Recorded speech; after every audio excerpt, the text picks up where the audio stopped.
Extreme. Good morning! Good morning sa buong Extreme 111. This is your newest goal director, Anthony Jesus Paltep. You can call me Ton for short. Grabe guys, nababaliw pa rin ako hanggang ngayon. Kahapon, mangiyak-ngiyak ako kasi yung talagang matagal ko nang inaasam na makuha, nakuha ko na. Pero, eto yan, nakakabaliw na sa website na ako, grabe.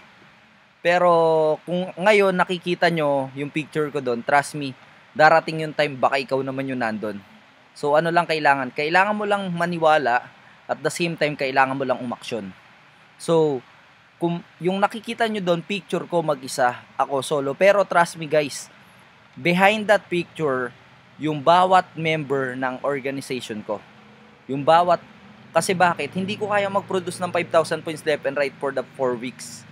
Pero yung mga leaders talaga, yung mga member, yung mga distributor under ko, talagang tinulungan nila ako na ma-hit yung goal ko. Kaya hindi ako papayag na hindi nila ma-hit yung goal nila this year. Grabe, kayang-kaya natin guys yung 111 goal director. Ilan na yung nababawas, almost every week may nagra-rank advance. Trust me, sabay-sabay na to, wag kayong bibitaw kasi alam ko kayang-kaya to ng extreme tayo. And guys, kung nakikita nyo ako ngayon as a goal director, trust me, a year ago, hindi ako yan. Kasi bakit? A year ago, nung nagsimula ako sa USANA, I was down. Nung time na yon hindi ko nakuha yung goal ko na maging engineer. Pero, eto lang na-realize ko, pag hindi pala binigay ni God sa'yo yung isang bagay na gusto mo, ibig sabihin lang, ibibigay niya sa'yo yung best na para sa'yo. Nung nagsimula ako, sobrang mahiyain ko, pero eventually na-develop lang rin talaga sa USANA. And sa gabay ng mga mentors natin, ng mga co-elites ko, and ang dami kong natutunan. Ilang beses ako nag-try na mag-run, pero nung mga unang try hindi pumapasok, hindi na shoot. Pero alam nyo yun, ang dami ko lang palang kailangan pang matutunan. Nung time na yun, nung natutunan ko na siya, doon na lumapit yung gold sa akin. And guys, the secret is service. Bigyan mo lang talaga ng time yung mga downline mo, servicean mo sila. Di bali nang mag-sacrifice ka at the end of the day, trust me guys, pag ginawa mo yun, ilalaban ka ng downline mo up to the last minute. Grabe, I'm very thankful to have leaders on my organization. Ayun, nakipagpuyatan sa akin talaga nung 3rd week and 4th week. Eto, yung mga yon, sila na rin yung mga magiging next goal director, makikita nyo sa website. Nandyan si Jusen Aguilar, one of the silver directors. Bronze director, si Miss Jennifer Aclisan. Yung mga newest bronze directors, nandyan si Arceli Paltep, yung sister ko, saka si James Punsalan, fiancé niya. Tapos, pati yung isa kong leader na talagang all the way yung support, si Miss Kristen Capistrano, director. So, eto yan guys, alam nyo kung bakit sila yung naging next in line. Simple lang kasi, nung nagraran ako, sila yung nandun. Sila yung talagang pumupush na ma-shoot yung run. That's the reason why hindi naman ako magtataka this next few weeks, this next few months, sila naman yung makikita nyo sa website. Ayun, ang kilang talaga guys to hit your goal, unang-una, consistency. Consistency saan? Number 1, consistency sa pag-training. Guys, drop down pag-training, drop everything.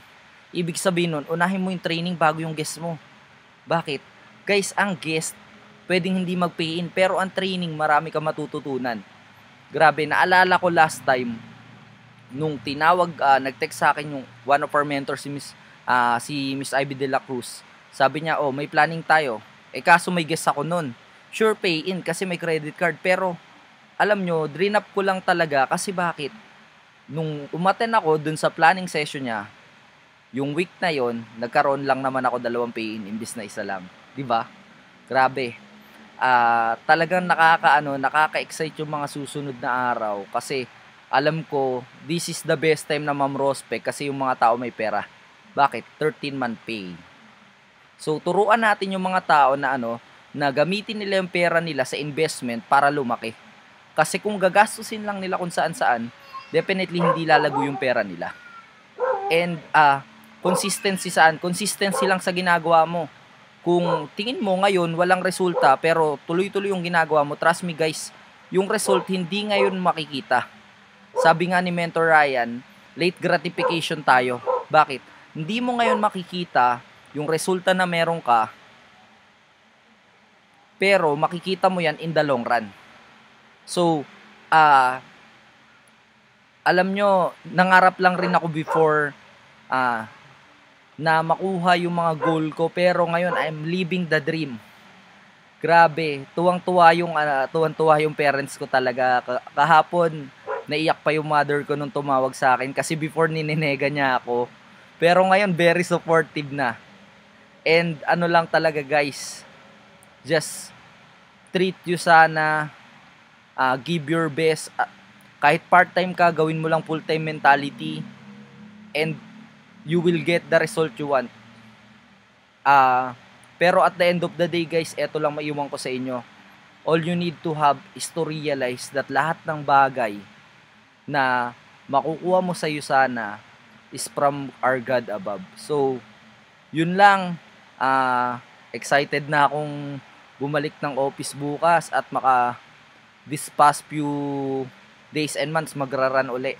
Kasi kailangan pa natin na makuha yung team goal ng buong Extreme. Hindi tayo papayag na hindi makukuha yon.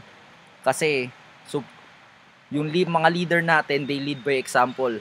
Si Mentor Billy, Mentor Pin, lahat ng mentors, they walk the talk. So dapat tayo rin, sabayan na natin sila. So yun lang Extreme. Thank you sa lahat ng mga nag-encourage, sa lahat ng mga sumuporta, sa lahat ng bumate. Maraming salamat po. Lapitan nyo lang ako pag nasa office. Ready ako to serve you all. So, yun lang Extreme.